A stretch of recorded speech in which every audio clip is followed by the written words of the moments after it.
Hello students, कैसे हैं आप लोग।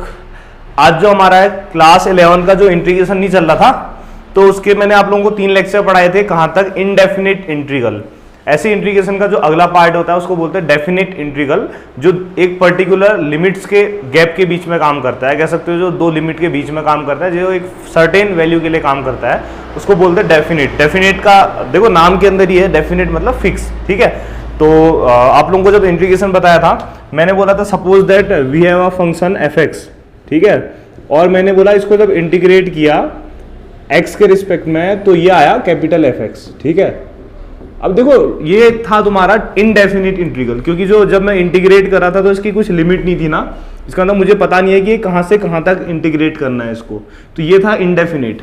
डेफिनिट इंटीग्रल क्या होता है? देखो अगर मेरा ये जो फंक्शन है, सपोज दैट ये मेरा फंक्शन है एफ एक्स, ये दो लिमिट्स के बीच में काम कर रहा है ए एंड बी।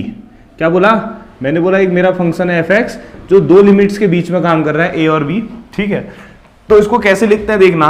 इसको लिखोगे integration F X D X equal to F X, लेकिन लिखते कैसे हैं? देखो जब दो लिमिट के बीच में काम करता है तो लिखते हैं ये पहली लिमिट है, जहां से शुरू हो रहा है ये बाद की लिमिट जहां तक जा रहा है, तो पहली लिमिट को बोलते हैं लोअर लिमिट, और लोअर लिमिट लिखा जाता है नीचे। तो ए से बी के बीच में काम कर रहा है तो इसको ऐसे लिखोगे ए टू बी। इसमें ए चीज क्या होती है? ये होती है लोअर लिमिट, जहां से स्टार्ट हो रहा है। बी क्या होता है? अपर लिमिट, जहां तक जा रहा है। तो ये एक डेफिनिट इंटीग्रल हो गया है। ये क्या बन गया बच्चों? Definite integral. तो जब कोई फंक्शन एक पर्टिकुलर लिमिट के बीच में काम करता है तो ऐसे इंटीग्रल को बोलते हैं डेफिनिट इंटीग्रल, और यहाँ सी कांस्टेंट लगाने की जरूरत नहीं पड़ती है। ठीक है, अब आप लोग बोलोगे कि ये डेफिनिट इंटीग्रल को ओपन कैसे करते हैं, देखना ध्यान से, अब मैं बता रहा हूँ। तो सपोज दैट मैंने integration of F X D x करना है। ठीक है, तो आप लोगों को पता है ना, जब सिर्फ एफ एक्स डी एक्स करते हैं तो एफ एक्स आता है। अगर बाई चांस ऐसा हो, ये लिमिट भी हो आपकी, लोअर लिमिट ए हो, अपर लिमिट बी हो, एफ एक्स डी एक्स करना है तो एफ एक्स आएगा, लेकिन लिमिट भी है ना। तो इंटीग्रेशन करने के बाद अगर आप लोगों की लिमिट होती है कभी, तो इंटीग्रेशन करने के बाद लिमिट को आप स्क्वायर ब्रैकेट में पीछे लगा देते हो, ए टू बी। अब इसको ओपन कैसे करते हैं सुनना। देखो इस फंक्शन में जो वेरिएबल कौन है? एक्स, तो इसको ओपन कैसे करते हैं? अब लिमिट को देखना। सबसे पहले इस फंक्शन के साथ जो वेरिएबल होता है, जो बदल रहा होता है, उसमें अपर लिमिट आती है। तो अपर लिमिट क्या है? बी। तो कितना आ जाएगा? एफ। एक्स की जगह क्या आएगा? सबसे पहले आती है बच्चों क्या? Upper limit. सीखना, हाँ बहुत यूज होने वाला है फिजिक्स में। फिर माइनस साइन आता है, फिर एफ के साथ जो फंक्शन कौन है? एक्स, तो यहाँ पे लोअर लिमिट लगाओगे तो क्या है? F A. तो इस तरीके से किसी भी डेफिनिट इंटीग्रल को सॉल्व करते हैं। और डिफाइन क्या है देखो, when a function is integrated, जब किसी फंक्शन को इंटीग्रेशन करते हैं बिटवीन डेफिनिट लिमिट्स, कोई भी लिमिट हो सकती है, तो the integral is called definite integral. तो ये इस तरीके से मैंने आप लोगों को बताया। क्लियर हो गया ना कैसे ओपन करते हैं? अब इसको थोड़ा सा एग्जाम्पल से समझते हैं। ठीक है, तो एग्जाम्पल से कैसे समझते हैं देखो। एक क्वेश्चन है, देखो सपोज दैट क्वेश्चन क्या है देखो, इंटीग्रेशन करना है मैंने एक्स स्क्वायर डी एक्स। ठीक है, x square D x integration करना, और लिमिट दी हुई है आपको 2 से 4। ठीक है, तो कैसे इसको इंटीग्रेट करेंगे देखना। तो आप लोगों को एक फॉर्मूला बताया था ना इंटीग्रेशन का, क्या बताया था बताओ? इंटीग्रेशन का जो फॉर्मूला बताया था, इंटीग्रेशन ऑफ एक्स की पावर एन डी एक्स। क्या होता है इसका फॉर्मूला? एक्स की power N plus one upon N plus one होता है ना। तो ये अप्लाई करते हैं यहाँ पे, एक्स स्क्वायर डी एक्स है तो कितना हो जाएगा? एक्स की पावर एन कितना है बताओ बच्चों? 2 plus one upon N plus one, 2 plus 1। लेकिन मैंने बोला आज ये डेफिनिट इंटीग्रल है, क्यों? क्योंकि इसकी लिमिट है, ये लोअर लिमिट, ये अपर लिमिट। तो डेफिनिट इंटीग्रल को कैसे सॉल्व करते हैं अभी बताया था कि बेसिक जो इंटीग्रेशन होता है पहले आप वो कर दो। कर दिया? ठीक है, तो बेसिक इंटीग्रेशन करने के बाद एक स्क्वायर ब्रैकेट लगाओगे और पीछे जो ये लिमिट है इनको लिख दोगे। लोअर लिमिट है 2, अपर लिमिट है 4। ठीक है, अब देखो जरा, x की पावर 2 प्लस 1 मतलब कितना हुआ? x क्यूब, अपॉन 2 प्लस 1 मतलब कितना हुआ? 3, और लिमिट है तुम्हारी 2 से 4। ठीक है बच्चों, अब बताओ देखो, कभी भी मैंने बोला जो ये लिमिट अप्लाई होती है वेरिएबल में अप्लाई होती है, तो इसके अंदर वेरिएबल कौन है? सिर्फ x है ना।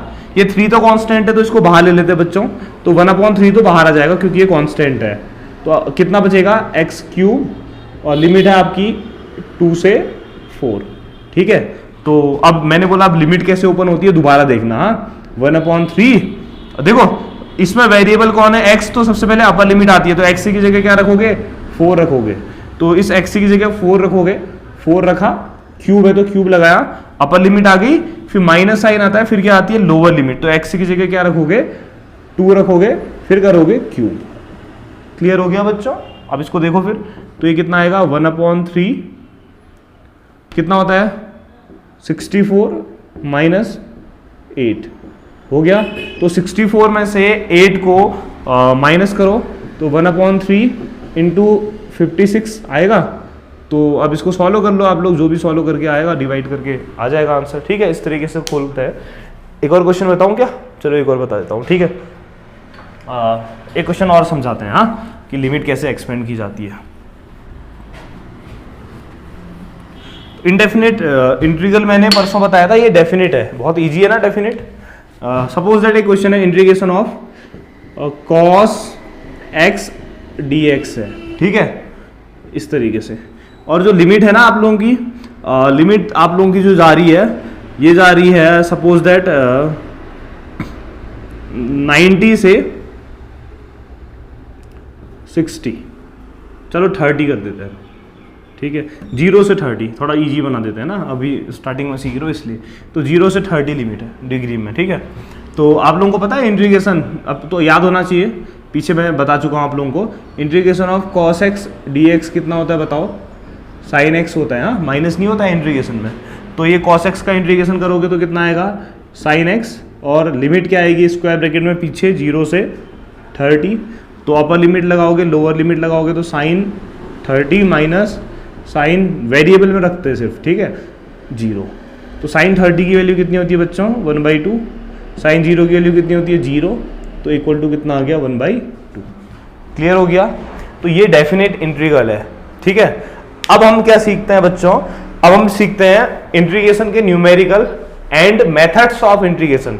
इंटीग्रेशन की कुछ मेथड बताऊंगा, सब्स्टिट्यूशन मेथड बताऊंगा और इंटीग्रेशन बाय पार्ट्स बताऊंगा ना, क्योंकि सारे जो इंटीग्रेशन है वो बहुत आसान नहीं होते हैं। तो कुछ इंटीग्रेशंस के क्वेश्चन बताऊंगा, फिर ये चीजें बताऊंगा, हाँ।